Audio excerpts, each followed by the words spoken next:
Hi friends. Telangana గవర్నమెంట్‌కి రైతు బంధు ఇవ్వకపోవడం వల్ల ఎంత బ్యాడ్ నేమ్ వచ్చిందో అందరికీ తెలిసిందే. అయితే మొత్తానికి ఆ రైతు బంధుని ఇవ్వాలని చెప్పేసి దానికోసం భూముల తనఖా కార్యక్రమం అయితే స్టార్ట్ అయినట్టుగా తెలుస్తూ ఉంది.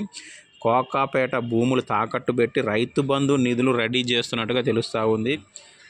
రైతు బంధు కోసం భూమి తాకట్టు పెట్టి 10,000 కోట్ల అప్పు తేవడానికి సిద్ధమవుతున్నట్టుగా ఇన్ఫర్మేషన్ ఉంది. సంక్రాంతి నుంచి అమలు చేస్తామని ప్రకటించిన రైతు బంధు నిధుల సమీకరణ కోసం టీజీఐఐసి ఆధీనంలోని భూమిని తనఖా పెట్టి 10,000 కోట్ల రుణం తీసుకోవాలని సర్కారు నిర్ణయం తీసుకుందట.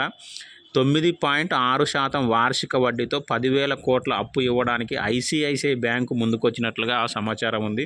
కోకాపేట రాయదుర్గంలోని టీజీఐఐసికి చెందిన 400 ఎకరాల భూములను తాకట్టు పెట్టినట్లుగా తెలుస్తూ ఉంది. ఆడిటింగ్ పూర్తి చేసి ఆర్బీఐకి ప్రతిపాదనలు పంపినట్లు, ఇందులో 8,000 కోట్లు రైతు బంధు కోసం, 2,000 కోట్లేమో పదవీ విరమణ ఉద్యోగుల ప్రయోజనాలకు ఖర్చు చేయాలని అనుకుంటున్నారట. సో మొత్తానికి అయితే రైతు బంధు ఎట్టన కింద మీద పడి ఇచ్చేసి రైతులతోటి అందరితోటి మంచి అనిపించుకోవాలని చూస్తున్నారు. సో మరి భూములు తాకట్టు పెట్టి ఇవ్వడం తప్ప ఇంకా వేరే ఆప్షన్ లేదు కాబట్టి ఇంకేం చేస్తాం. మరి దీని మీద మీరేమనుకుంటున్నారో కామెంట్ చేయండి.